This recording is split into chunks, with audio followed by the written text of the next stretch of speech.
guys, welcome to today's 1/6 Galaxies video. Today we are going to be taking a look at MMS 611 and MMS 612, the Return of the Jedi Scout Trooper Standard and the Deluxe. Alright, so basically to save time, we're going to do the MMS 611 as his own figure with all the hands and everything, and then we're just going to look at the only difference between the regular and the Deluxe. Alright, so with the MMS 611, you can see that we do have the standard Star Wars shoebox style that we've known for a while now, with an excellent image there of the figure gripping his pistol in quite a unique way. Coming down, we do have the Star Wars logo, and then we have the ribbon going around the box. It does say MMS 611 Scout Trooper, sit scale collectible figure, and then again we get that image of the figure, this time holding his rifle. When we spin the box around, the back of the box just has the logos and whatnot, but the side of the box, as you can see, does have another image of the figure, this time with the rifle over his shoulder, looking very cool. When we go back around the other side and continue on, the original image should just continue, reminding us that it's a Scout Trooper, and yes, the rifle is kind of cornered around and continues the image as I thought it would. Once we take the box and we open it up, we do have the insert of the Scout on the bike. I don't know why they chose to do that, considering since that is the Deluxe.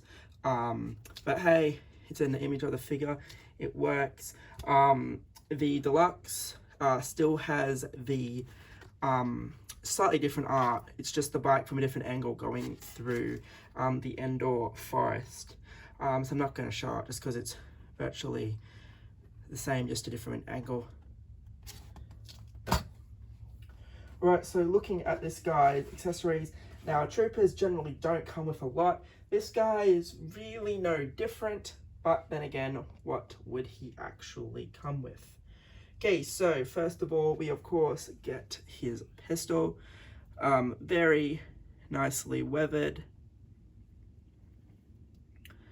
and detailed as you would expect from Hot Toys. You can see the different screws and whatnot that make up the blaster. It's very, very nice. We of course get the rifle. This is quite cool. I don't actually ever remember seeing this rifle in the films. Maybe I'm wrong. I didn't think this really showed up until Battlefront. And then it's something, but they've just kind of kept with the Scout Troopers since then, because there was a Hasbro figure that launched with the very first Battlefront game. Pre-order bonus, you got the figure with the thing. I don't actually know if I own that figure actually, as it was quite hard to get back in the day. But yeah, very nicely well weathered and whatnot, as you would expect. We can see the scope, the strap, weathering, the screws, all that. Very, very nice detail. We of course get the hand for holding the pistol. Now, because of the way the pistol is, you just kind of have to spread the fingers. Hopefully I can do this rather quickly. Because there is a gap between the two lots of fingers, so it practically goes in more or less like that, and you just kind of gotta get the angle right, which is fine. But yeah, it's just this is the hand you want to be using for the pistol, and the instructions do tell you that. You of course do get the extra wrist pegs, and this is the hand for the rifle. So it's just a normal trigger finger as you would expect it to be. Very nice detailing on the gloves, even though it's really nothing special. You can still see the stitching and that in there, which is fantastic. It just shows that they're just not giving you just a random black pair of hands. They are giving you proper detailed hands. We do, of course, get the right and left fist. Again, really nice detailing for the gloves and the stitching and whatnot. Now, the other really weird thing is we do get right and left handlebar gripping hands. And again, it's something that I thought they would have saved for the Deluxe. But they did put them in there, maybe in case you already had the Sideshow bike. Yeah, who knows. And then we kind of get this kind of gesturing, waving, posing, whatever you want to call it, hand. We've gotten this a few times with a couple of different Stormtroopers. I never really know what it's for, but it's there. You do get the thermal detonator, which goes on to the figure.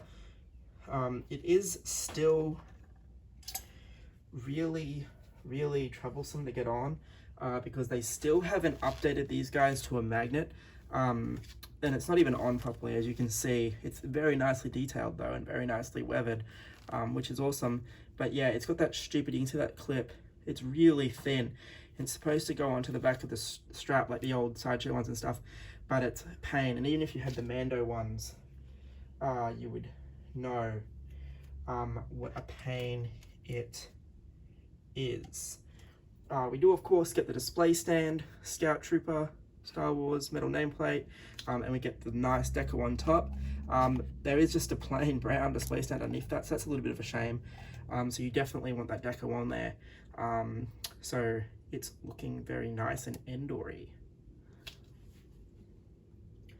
And that about does it for his accessories. So let's get our trooper out here. If we get some time at the end, we are going to be doing some comparisons as well.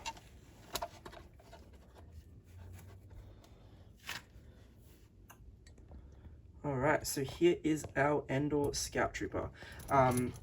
He is quite glossy while being quite weathered at the same time, and I really like that. You can see the weathering around here, and even the helmet area, you can see that it's not clean. It's rather grimy.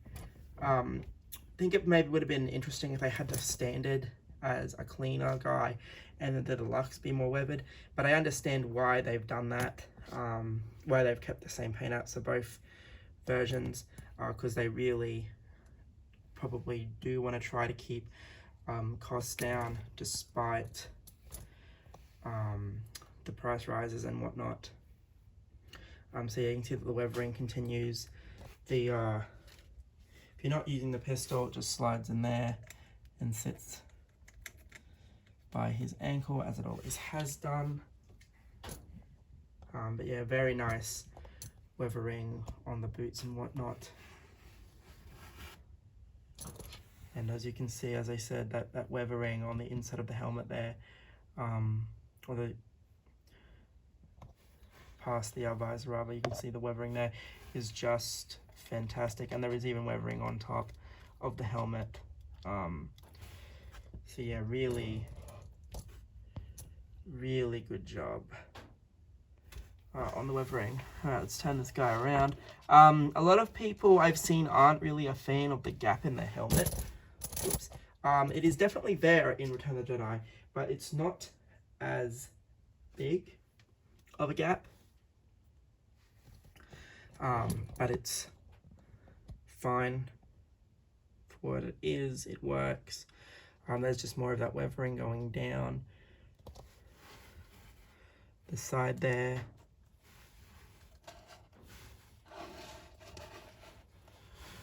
He does have just normal fabric pants, and you can see that the boots are mixed media, so this is like a fabric-y, vinyl-y type of thing. This is definitely fabric. And then you have the hard boot bottom down the back. You can see the back of the helmet is very nicely weathered, as is, as I previously said, the thermal detonator and the back of the figure. Oops. And then we have this side here, and again the side of the helmet, and then the armor. Again, going down to the boots there is also very nicely detailed and weathered. So the main thing is, and I am just going to take him off the display stands and stuff now. So the main thing with this guy is he is, as I said, he is quite glossy without being clean. He is going to have no trouble standing without the display stand. But let's get his Mandalorian counterpart out here. Hopefully he's going to stand. The Mandalorian guys do have a different boot design. Slightly heavier in the front of the boot. So that's what I was saying. This guy is glossy without being clean. You will also notice that the knee pads for the Mandalorian are upside down. That was an intentional thing they did. And then you can see how much cleaner the Return of the Jedi version is compared to the Mandalorian one. And I think that's probably where people kind of got the idea that the gap in the helmet should have been smaller, because the Mandalorian guys do have that larger gap. And I think they used the Mandalorian helmet mold as opposed to just redesigning one.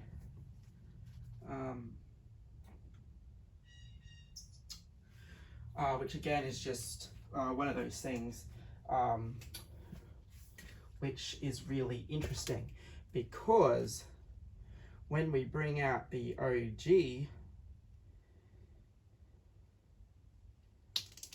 whoops, as his hand falls off, we are going to see that the Hot Toys ones, their proportions are obviously a lot better, but the helmet, this helmet has absolutely no gap whatsoever, and I don't even think this guy is going to stand on his own, because most sideshow figures do not stand on their own.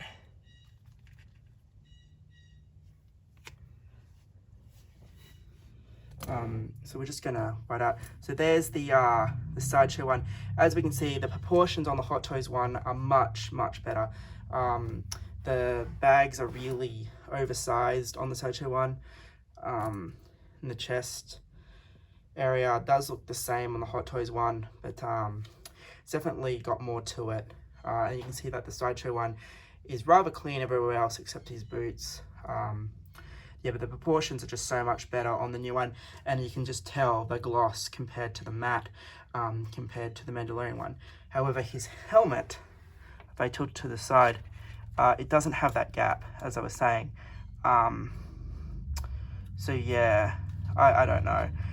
The gap doesn't really bother me. I mean, we're not going to really have these guys side on anyway, but it's just one of those things that a lot of people have touched on, and so I thought I would highlight it as something that they don't particularly like. I would definitely say that the Hot Toys Return of the Jedi is probably my favorite one at the moment, simply for the fact that, like I said, he's glossy as he should. Oops. There's a sideshow guy taking everybody out. No damage done though. It's just one of those things. Sideshow figures don't like to stand, we know that.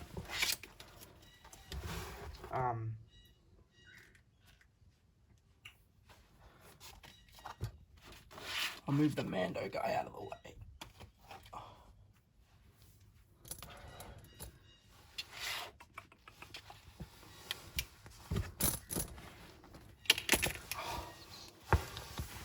Yeah, but yeah, there you can see there. As I said, the helmet's pretty much identical except for that gap.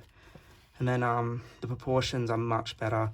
As I just said, you've got a much smaller chest on the Hot Toys, which I think just overall makes it look better. I think the blaster may be a tad smaller on the Sideshow one too. Let's take a look. Yeah, you've got a really, really small blaster compared to the Hot Toys one. Not sure really why that is, but it just is. And there's nowhere near the detail on it that the Hot Toys one has. So yeah, it's just one of those things. But I suppose the Sideshow one's quite a few years old now anyway, so you'd expect the Hot Toys one to be better. Alrighty, the final, I will show you as well, just while it's fallen off. You have the Hot Toys detonator versus the Sideshow detonator. Again, it's much smaller, and it is a different design. It is more weathered, but that's mostly due to the color of the paint they've used. And the actual design is different. So I would assume the Hot Toys one is more accurate. But yeah, there's that clip I was talking about. The Sideshow one probably has a better clip on it. But yeah, I really don't like this. It's a pain, an absolute pain to try to put on. So that brings us to this part of the review, where we look at the only difference between the two figures, which is of course our speeder.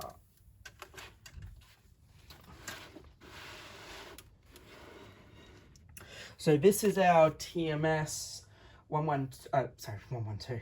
This is our MMS 612 all set up.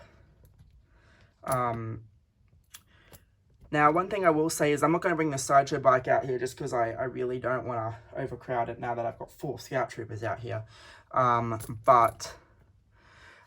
the main thing is we get this really nice indoor looking stand with the ferns. You do need to place the ferns in yourself though. It wasn't too tricky. The instructions tell you where each fern should go.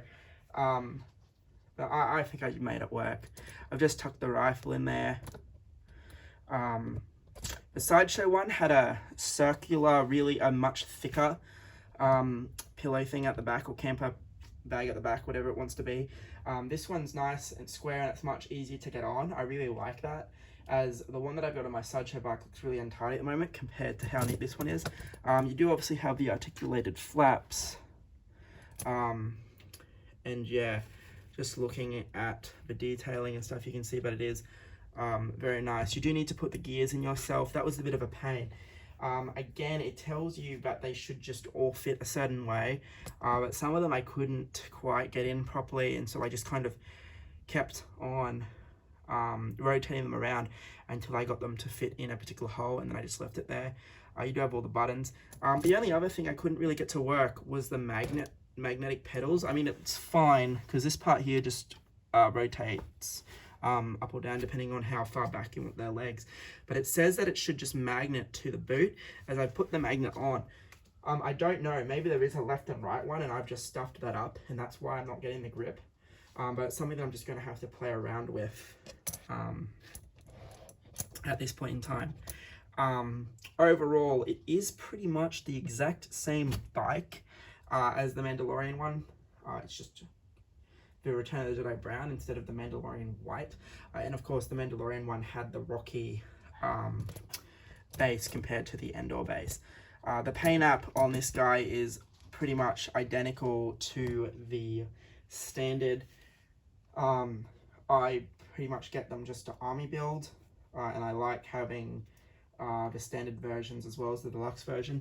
The only one I didn't do that for was the Snow Troopers, because the 2-pack was identical to what you got the 2 individual figures anyway. But yeah, overall, really nice pieces. I did get mine from Pop Culture, as I had them pre-ordered for ages. And I know some people got theirs from Global Gear with the 20% off eBay thing. And then Pop Culture themselves did have that 20% off. So I think the standard was $303. after I used my pennies and things, and I think the bike was 650 once I'd used my pennies and everything. I know that having standard retail of $7.99 on this guy is going to be rough, and I know a lot of people are going to consider that rough. Just hopefully hold out, wait for a Christmas 20% off or something. I'm sure they're going to do it again. I know that you're going to probably want this. And the crazy thing was, the Return of the Jedi ones with the discounts were cheaper than the Mandalorian ones. I'm not too sure why, but it just did. Because I keep all my prices and things tracked in a spreadsheet. So I know exactly which MMSs I have and stuff, just in case there's one that I've got still in the box somewhere. And yeah, just to keep track of the general collection. But yeah, I was like, wow, the Return of the Jedi ones cost me less than the Mandalorian ones. I think that's probably because I managed to get the extra 10% off. I'm not 100% sure, but yeah. Anyway, this has been a look at the MMS 611 and the MMS 612 with the comparison with the TMS Mandalorian version and the sideshow figure as well. I'll just do one more pan over the comparison before we wrap this up. But yeah, I think if you're going to like the original design that these guys were meant to have, then you're probably going to be like me and think that the Hot Toys one is your new favorite Scout Trooper. But again, these guys all in a cabinet together are going to look great anyway. But yeah, just you can't really. But yeah, even just looking at the Mandalorian version, the bags on the Sideshow version are just way out of proportion compared to what we get with the Hot Toys one, which is a bit of a shame. But I mean, this guy is quite old now, and this was the 1.0 Sideshow version, not even the re-release they did that had the slightly better paint apps and stuff. But yeah, it is still a pain that the thermal detonator for the Hot Toys one is still a pain to get on. But once you have it all set up, they do look rather impressive. Anyway guys, hopefully you enjoyed the video. Thanks for watching. I did get the shipment notification on the EXO Tuvok. So he should be here sometime soon. Other than that, it's going to be quiet until the next Icon round, I think.